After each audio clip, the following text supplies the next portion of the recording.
there, it's me, Brianna, and you are listening to Are We Caught Up Yet? Marvel Edition. You can find us on youtube.com/SaveTheGameMedia and podcast services. If you do want to show Save the Game Media some extra love and get early access to all of our content, you can find us on patreon.com/SaveTheGameMedia. Enough about all that. Today, I'm joined by my co-host and friend, Sam. Before we get started with today's review, how are you and what have you been watching? Very brief for me. I'm all right. I'm good. The usual, busy, a little bit tired. It's just the status quo that is my state of being permanently. And haven't been watching much. I've been weirdly too busy for that. Although I have Everybody's watched surprised. The crowd goes wild. the first few episodes of Silo season 2. How's that going? Very good. Very good. Continuing the trend from the first season. Gotta love some Rebecca Ferguson. Can't go wrong. Tim Robbins, chef's kiss.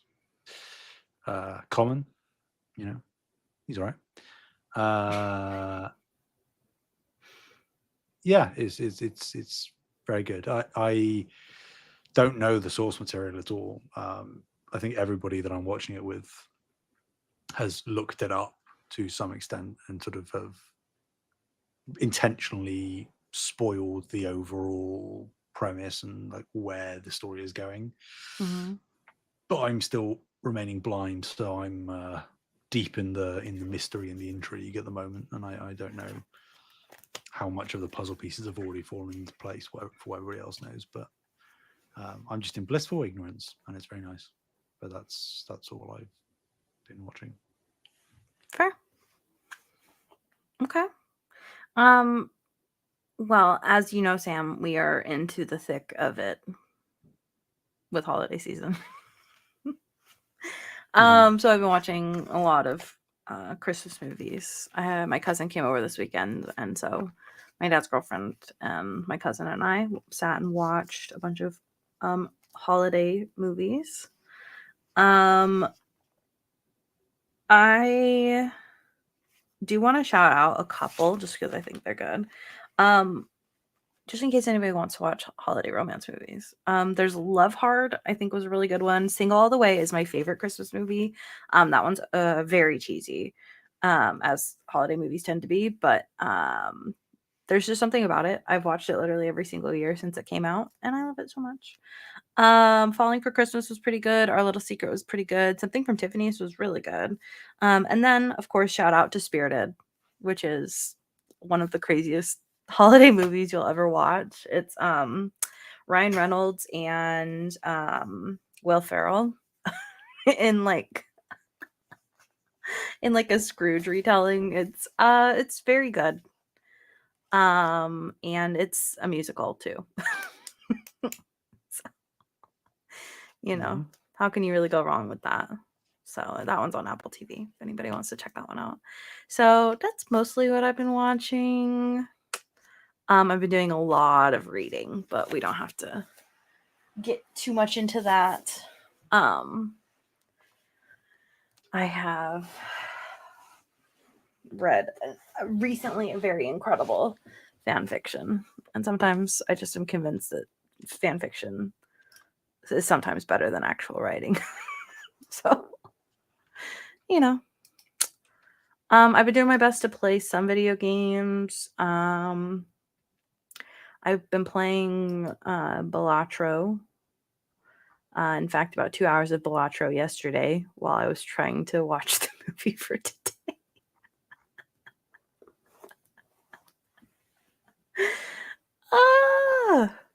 So yeah, that's what I've been up to. Luna has been taking naps. I'm sure Ted has as well, to be fair. Yeah. Okay.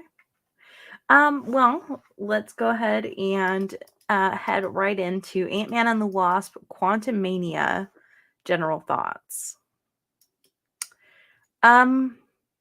Wow, I have strong feelings. Not really. I actually have like pretty much no feelings on this. Uh I feel like this was a bit of a nothing salad with a couple of really tasty croutons on top. um I think that there were some really interesting pieces that kind of make up the through line of the story. Um, and perhaps the rest of it is just there. And those are my feelings. Sam, what are your general thoughts? What a ringing endorsement.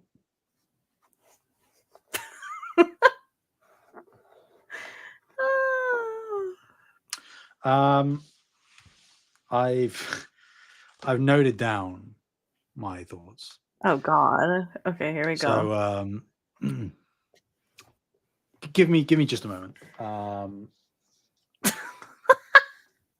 Oh God.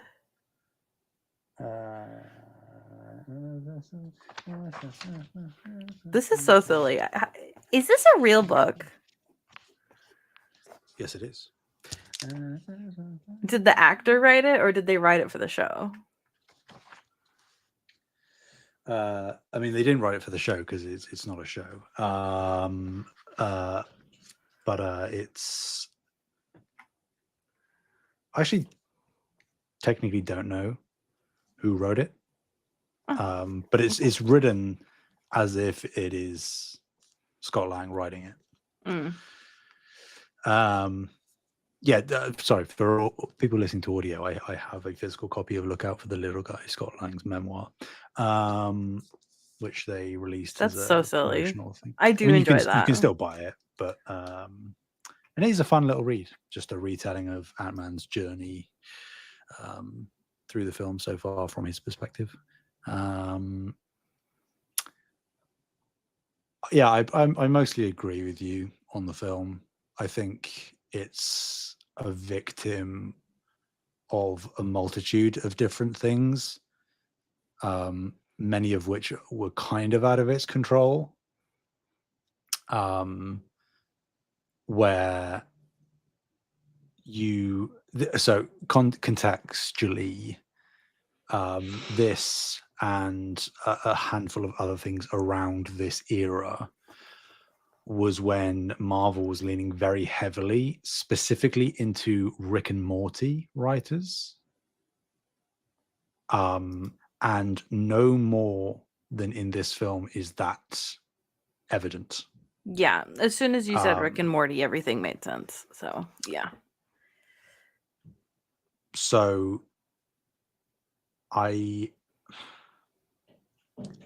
think that the writing isn't terrible, but it's strange because they wanted to fast track Kang the Conqueror, understandably so, after Loki, because they were building him up to be the next, Thanos, the next big threat. So you kind of need him to begin perforating across different things and show how intimidating he is and why he's deserving of being the biggest threat. It's just unfortunate that the first thing they decided to put him in was an Ant-Man film. There is a version of this film where, Kang just wipes the floor with Ant-Man, and then that would show him as a threat. But the whole idea falls apart because this is technically Kang's first proper appearance, and he gets, spoilers, gets beaten by a bunch of ants.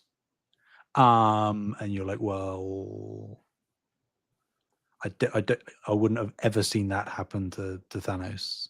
So the very first time we've had this big bad guy, he's been beaten by a dude who can control ants.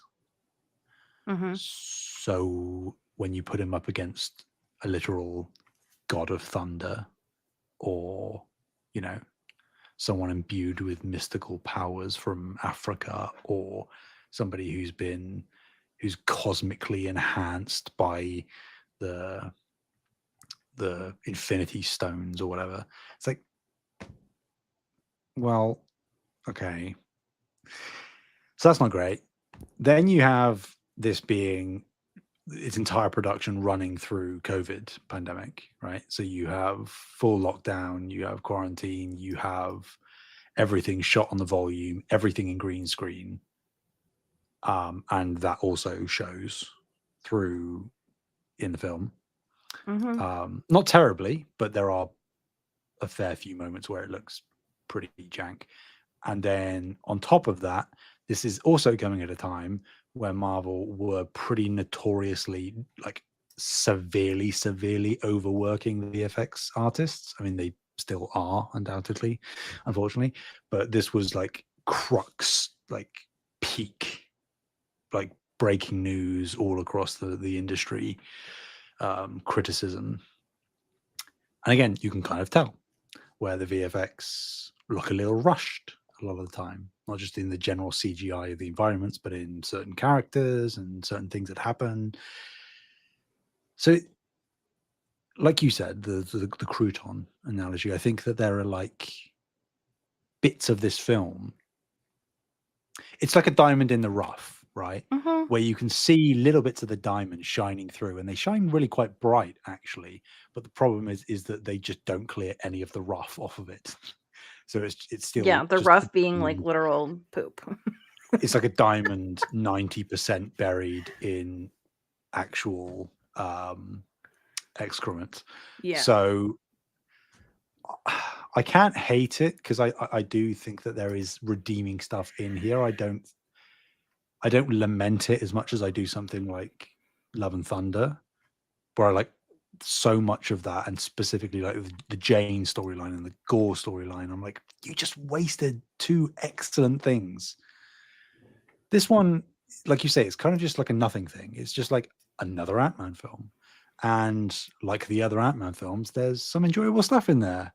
And, you know, Paul Rudd always quippy, and that's always fun.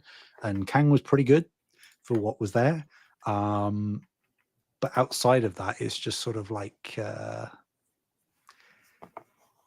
you know, I don't have to ever watch this film again. I mean, if I do a full rewatch of the MCU, which I inevitably will, of course I will do this film in turn. But outside of that, I haven't had any interest at all post its initial release to see it again, which is an indictment in and of itself. So yeah, it's not even underwhelming. It's just sort of whelming, you know? Yeah. Just sort of is the It's thing. there. Yeah. It exists. Yep, it sure does. All right. Well, I think we can mostly skip right over a soundtrack. I don't think there was really anything. Yeah, just the usual little Ant-Man motifs, but again, used relatively sparingly, which is disgraceful because I actually quite like the little ding ding ding ding ding ding ding ding Ant-Man motif. That's quite fun. You know, like in Ant-Man and the Wasp, where he got shrunk down, and he was like a kid in the preschool, elementary, or whatever, and it was like a squeaky little version. They didn't do anything interesting with that. It's like, just by the nature, you like, and if he was like a giant man, you could have the theme but like slowed down, or like a reverby type thing going on with it, but they don't do any of that. So yeah, I agree. It's just again, it's probably there. Did I notice it at all? No. Yep, that sounds about right. Does pass the Bechdel test, which I guess is something. Oh man. All right, you guys, I'm going to be honest. I don't really have too much to say about this movie. So what I am kind of wanting to focus on is maybe what's the worst pieces of the film, just because I think it's funny to talk about. And then we can talk about maybe a couple of those croutons and the pieces that kind of shine through for us. But to be honest, I don't really, everything in between, because it is just a nothing salad, I have nothing to say. So we're just going to kind of skip around and hope that there's something to say somewhere. Man, man. Okay. Well, hey, Bill Murray showed up. That was crazy. Yeah. Yeah. Didn't see that coming. Yeah. Um, Yeah. showed up as Lord Kryler. Mm-hmm. That was a He thing. was definitely a character. Yeah. I didn't expect that. So yeah, hey, that was cool, I guess. Mm. I do like Melissa Fumero, but I also didn't really, yeah.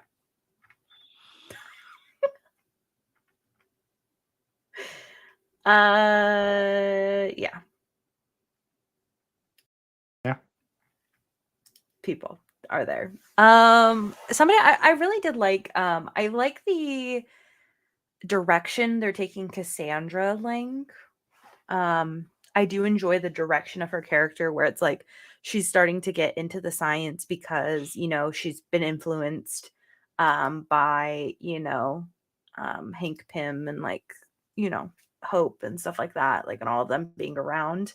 But she's still like her father's daughter and getting into some trouble. I do enjoy that the trouble was something like it was her more making like a political statement than like actually just like stealing. Mm-hmm. So I really enjoy that like the direction that they're taking her character. I hope that she continues to remain in the Marvel franchise. Um and I think that like she could definitely take the Ant-Man spot whenever Paul Rudd is like I'm out. Um Yeah, I mean it's another one of those things where you look across all of these projects and you are seeing the proteges and the next generation rising up, not necessarily outright supplanting the originals yet, but they are laying the groundwork to allow for that transition to happen whenever they so decide.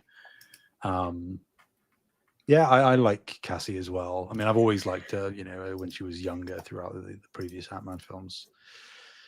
She's been pretty good, pretty adorable. And I think Catherine Newton does a good job. I don't know that, again, I don't know that she's served all that well by the script. But I yeah. think she does pretty good with what she's given, to be honest. Um, and I think that's, I mean, I think it is a crouton where we haven't really seen this, where it's like an actual family thing, Mhm. like this obviously specifically being a father and a daughter. We haven't seen that really. I No. don't think at all. I mean, technically, you could say like by the end of Love and Thunder, it's like a father daughter, but it's not actually father daughter. So yeah, I like that dynamic. I again don't think they really did much with it, but it was certainly part of the film inherently, and it sort of gave a bit more depth to their interactions that probably wouldn't have been present in the script had they had any kind of different relationship other than familial. So yeah, I too hope that you would hope that with how uh, underwhelming Ant-Man's use in his own films has been, like he's been a very good team player, Ant-Man, Yeah, and absolutely. when he shows up in ensemble films or cameos and other things, that's really where he's most interesting and most compellingly used in unique ways. That's not to say that there aren't obviously scenarios within these films where he does something interesting with his powers or whatever, or the expertise that he brings.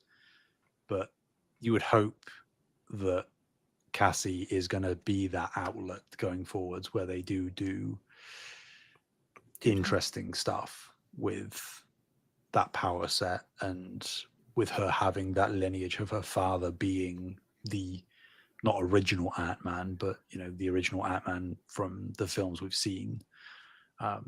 So you're going down from Hank down to Scott and then down to Cassie. I think that's interesting.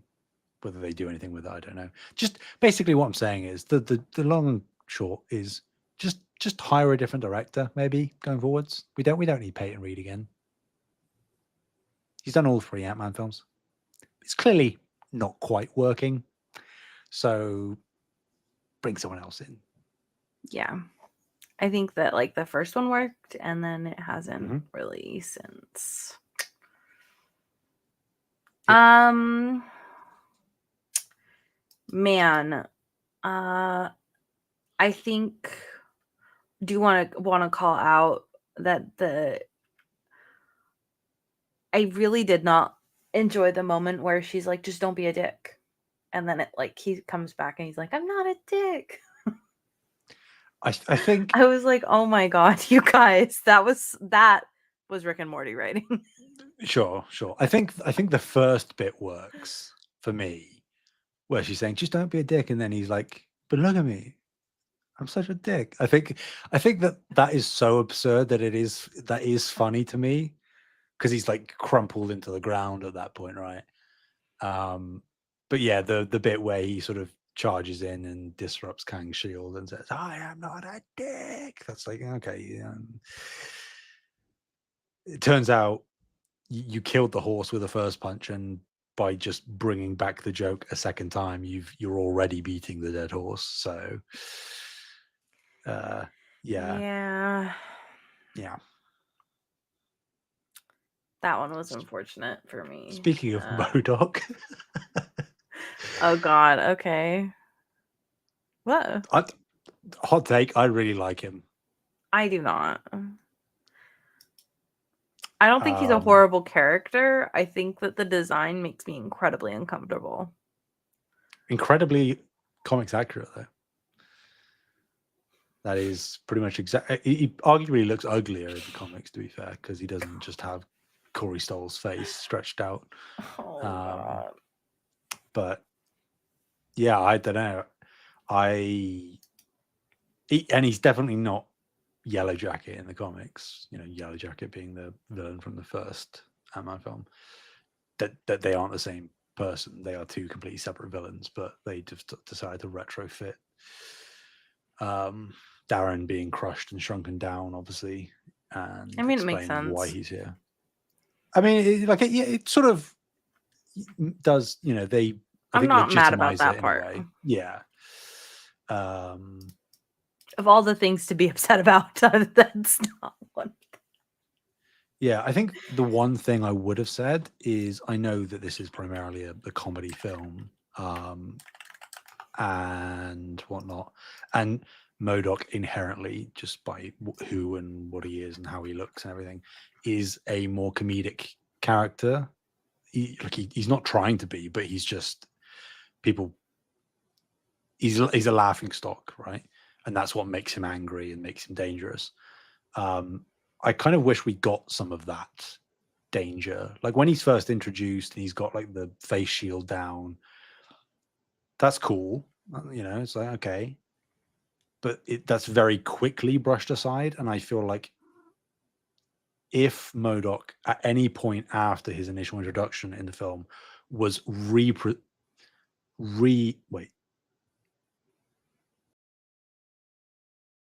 was presented again as a threat, like an actual tangible, meaningful, serious threat, I think that would have been like the sweet spot, where you can have the initial reveal where there's some mystery, then the face mask comes up and they're like, oh my God, it's Darren, and all of that, and then the jokes. I never would have recognized him. Just to be clear.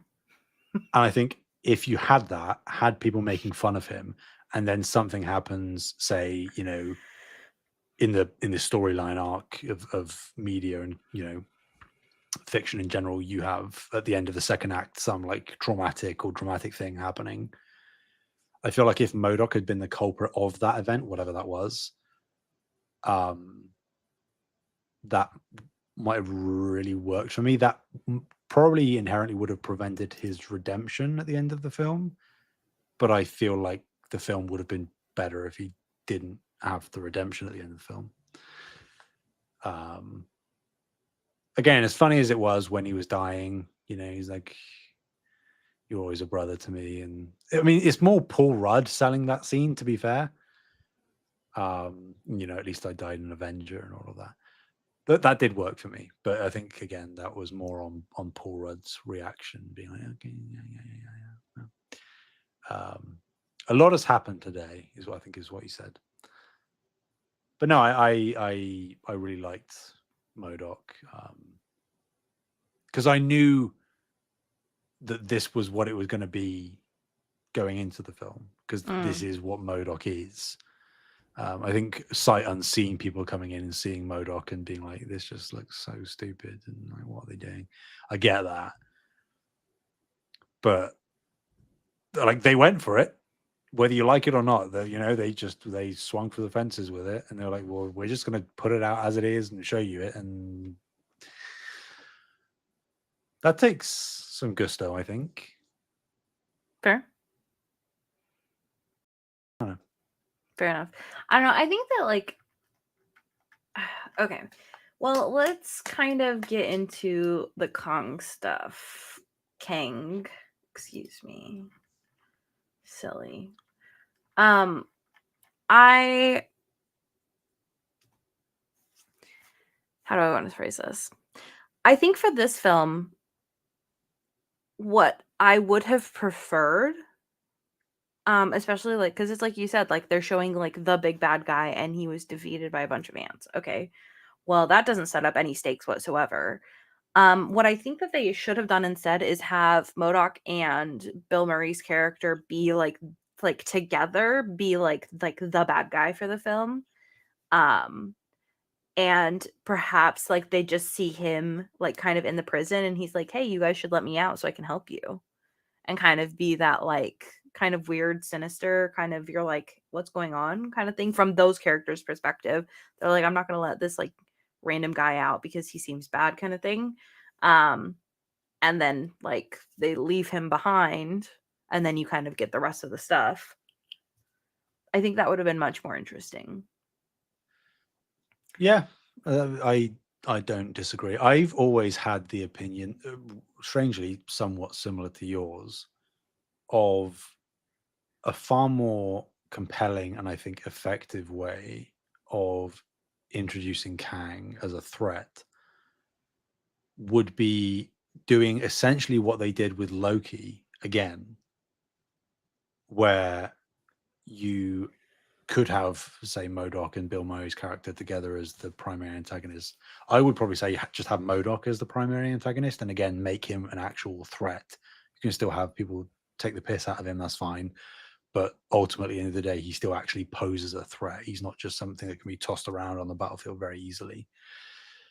I think you do that, and you then have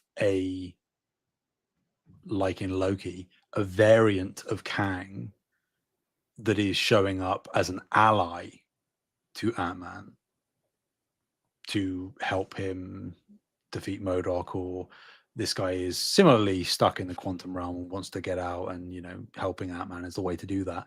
And then at the very end of the film, much like you have the reveal at the end of the season of Loki that this guy is controlling the TVA and he's a version of Kang, you then have the heel turn at the end of this film where this guy who has been helping Ant-Man was actually scheming behind the scenes the entire time, not necessarily colluding with MODOK or anything, but just doing these things for his own gain, and completely backstabs and betrays Ant-Man at the end of the film. And then it's revealed that he is yet another, to us anyway, obviously Ant-Man wouldn't have had any context, to us who are like, oh, this is another version of Kang. So you're seeing a multi-dimensional aspect. You're seeing the old sort of withered, tired guy at the end of time in Loki, and you're now seeing this guy who, for all intents and purposes, is like one of the most helpful people Ant-Man's ever met, and he can do all of these incredible things, and he's super helpful, really pure of heart.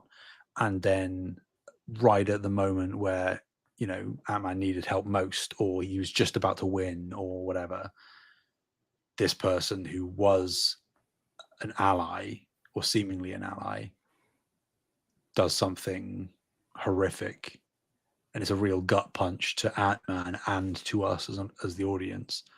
Kind of similar to like Abby in Last of Us, right? Mm-hmm. You're like, oh, there's this person, and we help them out, and then, oh God, oh no, please don't. Oh, you're doing it. Okay. I've always had that in my head of like, that would have been so interesting, because the core conceit of Kang is that there's just so many versions of him. So he can be anywhere, be anyone, do anything. And you take out one and it doesn't matter, because like a Hydra, there's just infinite number of heads that grow back.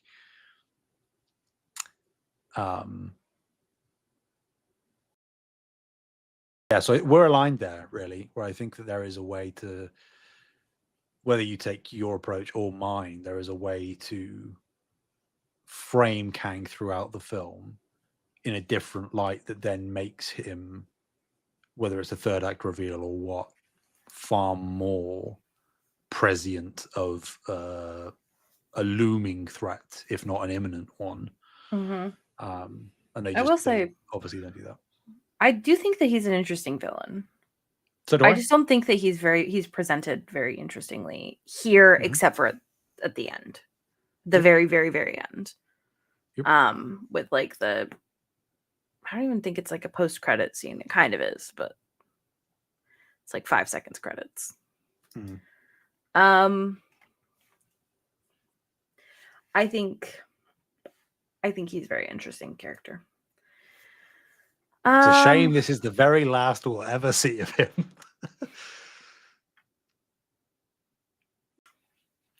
Okay, after this, that wasn't a joke. This version of him, right? No.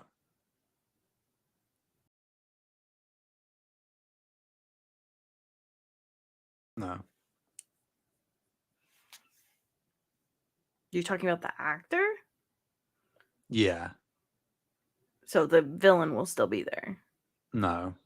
Oh, they got rid of the villain too? Yeah. For why? I mean, they haven't said, they understandably, probably to avoid these kind of questions, haven't commented on it at all, except for the fact that they've just noted that, Jonathan Majors is no longer Kang. And they haven't said it, but like the next Avengers film was Avengers Kang Dynasty. Yes. That has now been changed. That is now Avengers Doomsday.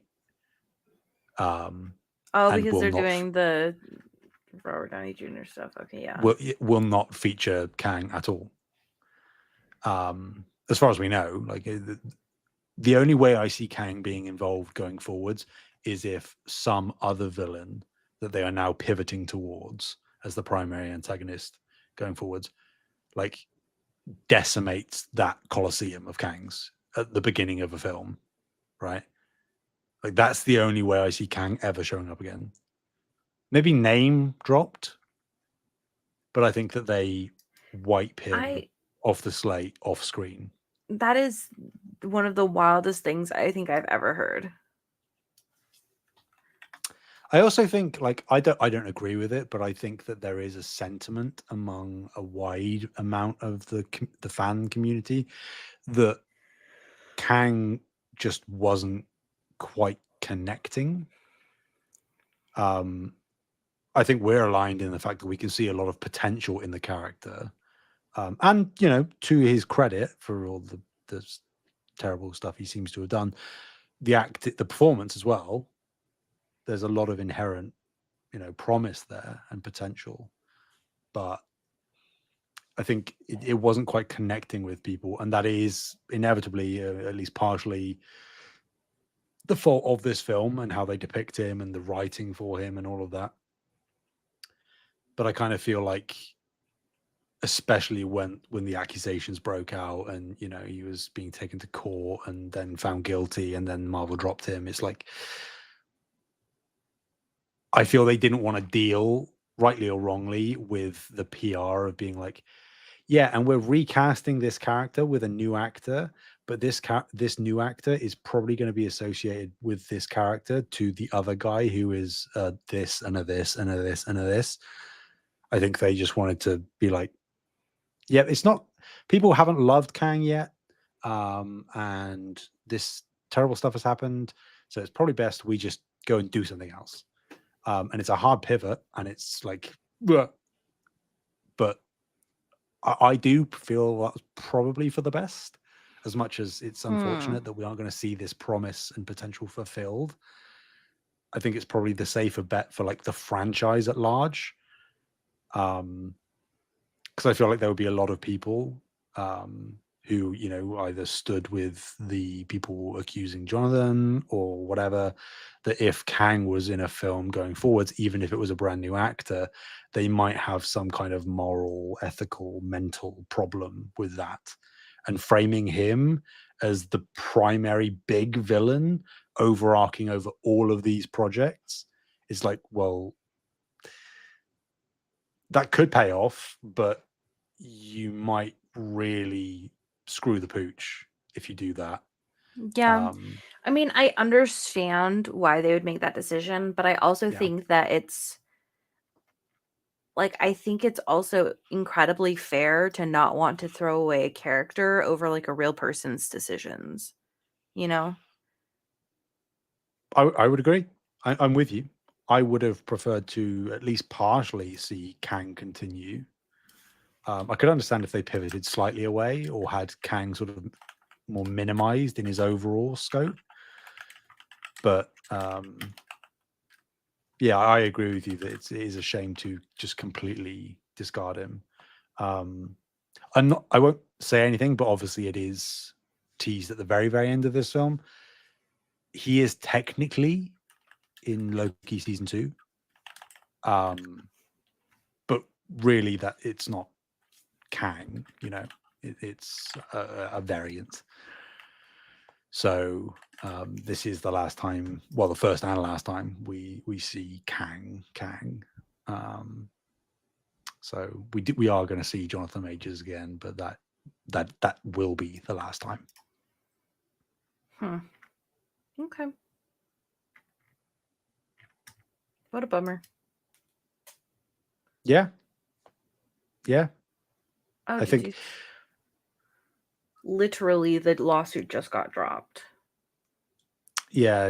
That's She wild timing. dropped it. Yeah, which brings up a whole other can of worms of questions of like, well, why did she drop it? You know, and Yeah. I'm not pointing fingers at any side. It's like that does smell fishy, and I don't know which side is what. I Yeah, leave it one with of the two contextual sides information. is an issue. We don't know which Yes, one. probably both, right? Probably Probably both both. Hey. sides. But yeah, I think that the time element of Kang and just like the infinite possibilities, there's so much story content that you can mine. And it is unfortunate that has sort of been quarantined off now because of a seeming bad egg. But Yeah. Man, I what think can you that do? I have to say, like, I think like it is really I think that they could have done something really incredibly interesting, especially since they were introducing the quantum verse, multiverse, all of that stuff. They were introducing it so carefully to make sure the audiences would understand everything going on. Mm-hmm. And they introduced so many like different small pieces of it in different, I don't know. Like I feel like they were doing it correctly. Um Yeah, and I really do think, like, I understand that, like, there's, like, issues, like, if the issues had not happened, regardless of which side is in the wrong, whatever it is, um, Jonathan Majors, I think, is a pretty attractive guy. I Mm-hmm. think he's pretty, charismatic in the role, as Kang, and I think that it would have been pretty cool to see him in an Avengers film kind of interacting with all of these heroes. So Yeah. that's And just a like I'm little just reading here. sad. It says Jeff Loveness, who was the writer, said he wanted to explore Kang as a human being by exploring his humanity and vulnerability as a, quote, very lonely character before he reaches apocalyptic Avengers scale heights. And it's like that on paper is super compelling, because that would be like giving the giving us the backstory to Thanos before Infinity War, you know, and not that that would make him any less of a villain, because he'd still be the villain, but you would have even more empathy and understanding, and he would be an Yeah. even more fully Makes him formed definitely. three-dimensional character in your head. Yeah. It's like doing that groundwork, starting with Loki, how subtle it was, but if you're paying attention, they are laying lots of breadcrumbs, and all of it is building, and then it stops. And that's it's heartbreaking, really. It's a real shame it had to go this way, but it did. So maybe they give the character breathing room, you know, and in like a decade or something, if they're still doing Marvel films, they might circle back once they've burned through most of the other heavy hitters, villains wise. That could happen, but yeah, is what it is. Yep. Oh well, too late now. Can't do anything. Yeah. I'm going to say, just in general, sorry, I think it's pretty like unforgivable that no one died in this film. Like, MODOK did. well, yeah, rip. But at least he died an Avenger. But like, again, it goes. I guess it kind of, in a way, ties back to my. Why don't you make MODOK at least a bit of a threat, or Kang? Why don't you? Why didn't you have Kang or MODOK, either or? I guess realistically Kang, based on what you're trying to set him up as. Why didn't you have him kill Hank? You could have Hank show up with the ants like he does at the end, and there's a big fight and everything, and Hank is just about to get the upper hand, and it looks like he's finally got Kang down, and then Kang just, you know, turns around and does whatever he does and wipes Hank out, and then you can have an emotional moment where, you know, Michelle Pfeiffer and Paul Rudd and Cassie and everyone, they're all like, oh no, no. They start crying, and then Hope's getting like rageful and like shrinking and flying around and stuff. And then you can have an emotional little like monologue just before he dies from Hank. And then you've had a thing of consequence happen in this film. Like what of consequence happened in this film? They went into the quantum realm. They and they came out. Yeah, they did do that. Like they got rid of a version of Kang that was in the quantum realm, never left the quantum realm, never did anything, and that's it. Like, it's so strange to me, because it seems like you set that up so much, especially with the lineage now with Cassie, where you've introduced a new generation. Surely it makes sense, like thematically, emotionally, with it being the third and potentially final entry in a trilogy, that you want something of consequence to happen, where a long-standing character pays the price or sacrifices himself or gets taken out, that raises the stakes. It's like, it's so weird to me. Yeah, Michael I don't Douglas is think an old that. man. He's like, just take him out, get rid of him. I just We don't don't need think him anymore. that. I mean, I understand. Like, I understand the sentiment behind what you're saying, but I also think that we don't always have to kill characters. No, but then what more can Hank do as a character? He I can would say live with his wife and grow old and retire. the most consequential thing Hank can offer as a character now is his death. Like it or not, that's just true. That he is the person that brought Scott Lang on board. He roped him into this whole thing. He gave him the new life as Ant-Man. He made him into a hero. And, you know, now that Scott is doing that to his own daughter and bringing in a new generation, like Hank did for him. And he's got his wife out of the quantum realm. He saved her. That was his life's mission. He's made good things with Hope. He's got his relationship with his daughter back on track. You know, he's passed on his business to his daughter. That's in good hands. He's had a fulfilling life as a scientist and as the original Ant-Man. It's like, what more can Hank do?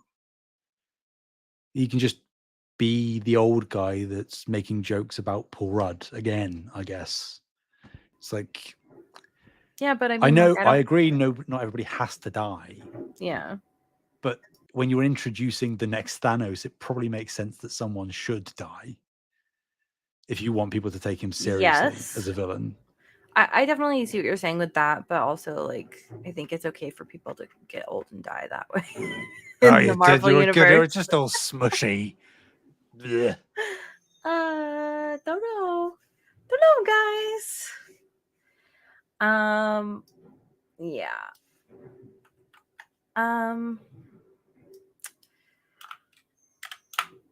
Let's see. I don't think there's much else that I have to say. We did see Loki. Very excited. I was like, just a little bit. I don't know. Do you have anything else that you want to bring out that's like, this was really especially horrible, or, you know, I think that this was like a little good piece? I also think that there is a version of this film where they could have just killed Scott as well, in that final fight against Kang there. I do see that. Not that I would have loved that, but I think that would have been a move, you know, and I would have probably applauded them for doing that. Because again, that more so than Hank would be like, oh, you're really laying the gauntlet down.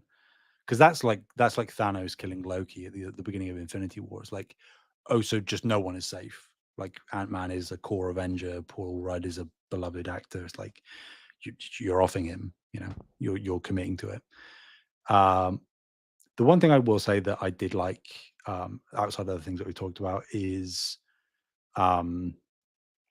one, that they just committed to the quantum realm being like super weird and just like random mismatches of things coming together to create living beings. I think that that's quite cool conceptually. And it would make sense that just on a microbial, minuscule level, things can just sort of get weird and club together. Gotta love that tiny little sneak peek of MODOK's little booty. Gotta give that a shout out. Absolutely, shout out to that. I did notice that. Yeah, just a little booty with his little dangling little legs there.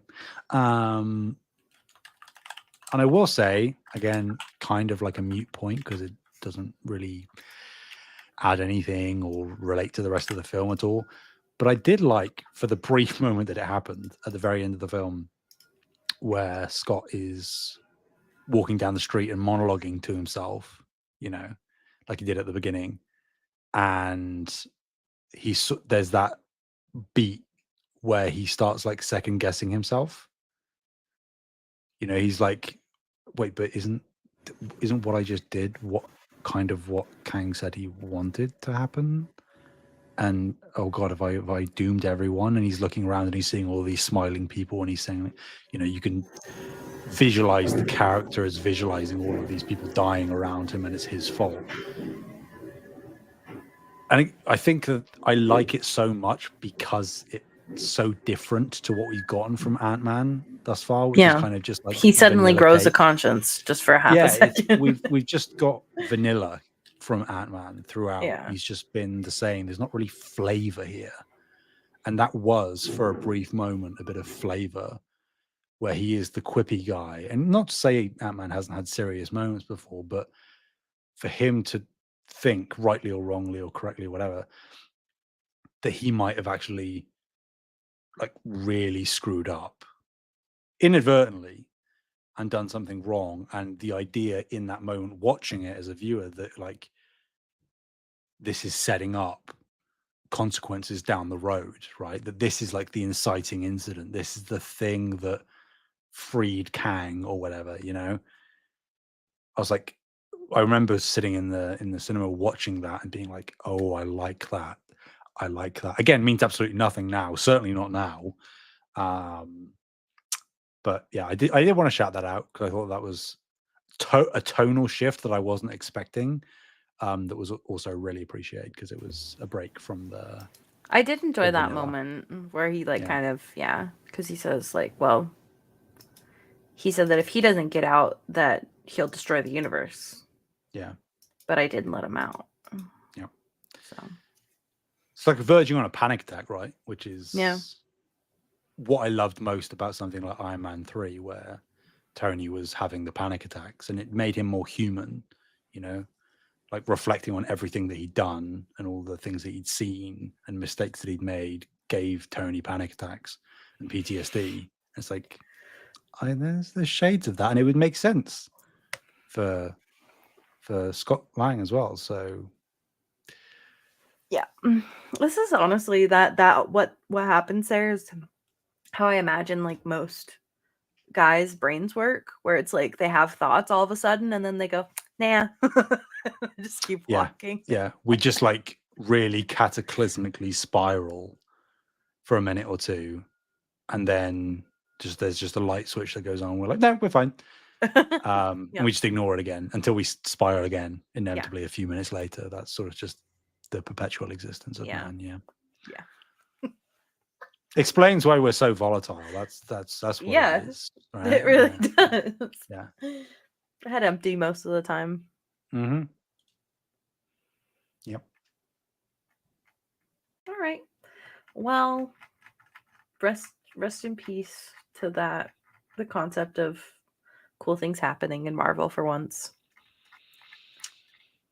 Yeah, be interesting to see what they do with Ant-Man and his cohorts as characters going forwards. Like, I don't know that we're going to get another Ant-Man film, like, ever, probably.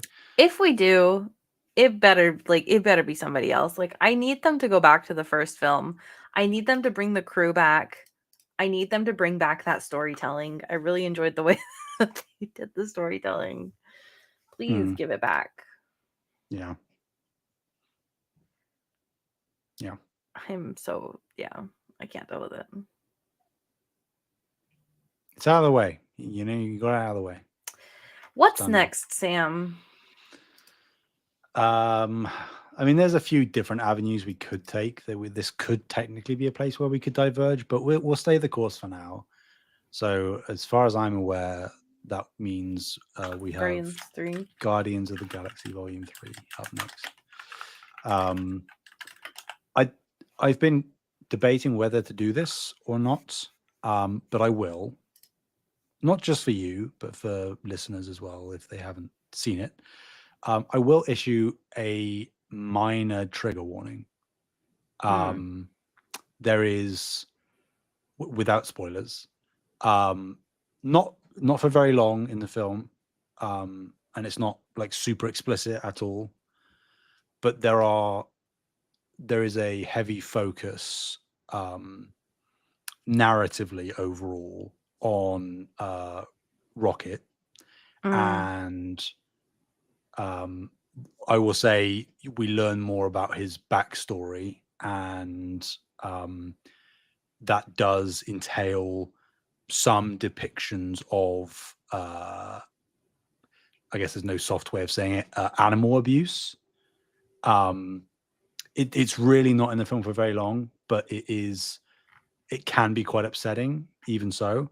So just go in with that knowledge. It's over relatively quickly. I think it's handled very well. It's intentionally upsetting, obviously, but your tolerance for that is subjective. So just be aware of that if you haven't yet watched it and are planning on diving in. So, okay, thanks for that. Let's see. Okay, where would you like to rank this? I forget we do this every time, and then I just forget the list. Well, here, let's start here. Above or below Ant-Man and the Wasp, the first one? Do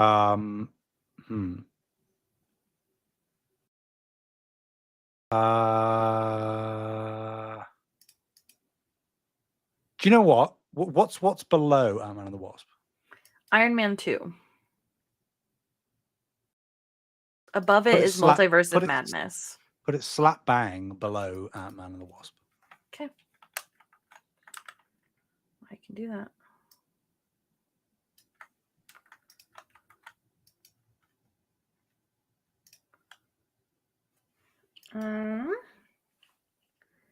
Let's see.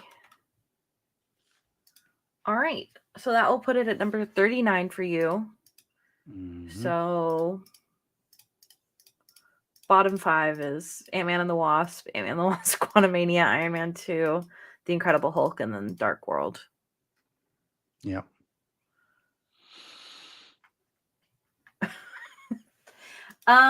For me, I did put it above the other one.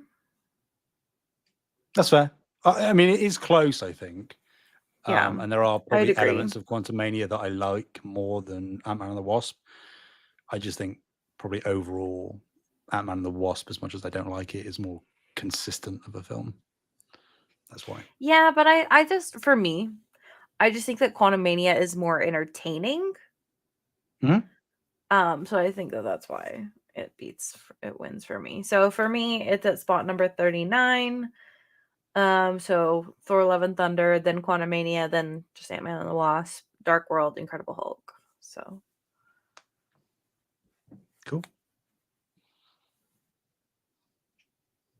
cool.